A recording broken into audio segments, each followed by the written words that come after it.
Yo'q, men yashamayman. Men yashamayman. Mana otasi. Jamoatda shunday xotin bordir, yashashga haqqi bormi? Bu senga 10 tala. Bu yashashga haqqing yo'q senga. Nima yo'qale? Qara, yo'qal billah. Taloq beraman, birdan keyin ketaverasan. Hozircha taloq bermang. Yo'q, beraman. Sen hozircha beraman. Eshiting, muammoni eshiting. Shoshmang, oldin eshitay. Mana ishlab turibman, tushuning. Meni xotinimni shoshma, hech o'qimadim. Men taloq berganman. Mana aytsin, mana bir gapirsin, keyin men gapir. Sababi nima yo'q, gap mana ayta. Sababi yo'q, Mana. Aybi bo'lsa nima yashamayman. Yerlaqaki, men bir o'zingiz olaverdi, videoga men oldimni ol dedim senga. Rasmga tushsin, bizga ham ishimiz uchun kerak u.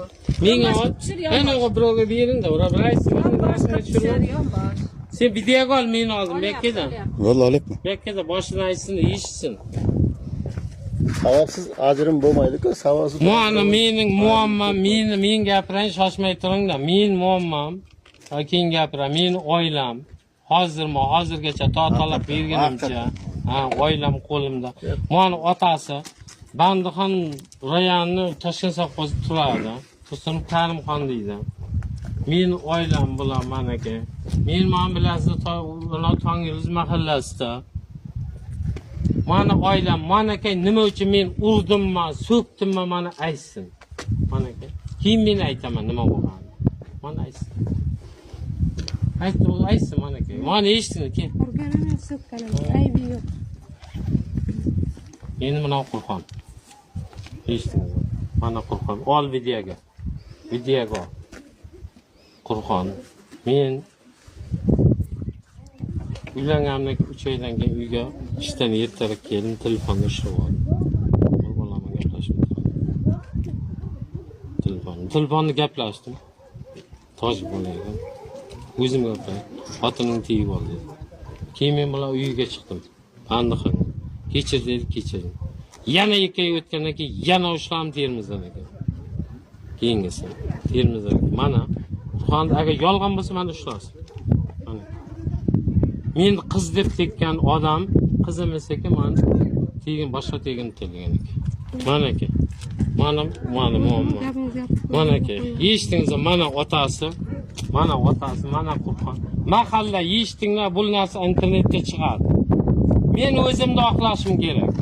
Internetga chiqadi 100%. Menga mana xiyonat qilgan ko'ringlar. Jamiyatda yashashga haqqi yo'q. Eshityapsizlarmi? Haqqi yo'q jamiyatga.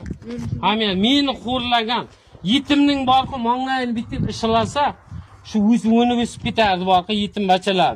Yig'ladi kecha telefon, o'ziga ham telefon qildi. Rossiyalardan ham e'landi qayt deb. Men kechiraman dedim, maqliya. Hammasini kechirdim. Otasi bilan yenasi aytgandan keyin kechirdim. Hamma narsani kechirdim. Xiyonat qilganigacha kechirdim borqi, tushunyapsizlarmi? Men o'zimni oqlash uchun bular hozir Bandixonni olib keldim. O'zim olib keldim. Mana uyda aytmay yurmadim men, mana endi aytyapman. To'yib ketganimdan, hayotim to'yib ketgandan keyin. Mana muammo. Mana aytsin Qur'on, men ishlab turibman. Ibrohim, biz hozir keldik, yana boshqatdan gapiring. Mana bo'ldi. Jim gapirdi. Mana aytsin. Mana aytsin, otasiga gapirdi. Mana otasiga gapirsin. Bu internetga chiqadi. Men aytib qo'y, internetga chiqaraman. Men sizdan odam. Men aytgan, hamma narsa aytgan. O'zi reklama qilsa, talangdan ket, mendan talangdan ket. Minjirakka xalqning ichida talangdan. Talang. Yo'q, men yashamayman. Men yashamayman. Mana otasi. Jamoatda shunday xotin bordir, yashashga haqqi bormi? Bu senga 10 tala. Bu yashashga haqqing yo'q senga. Nima yo'qale? Qara, yo'qal billah.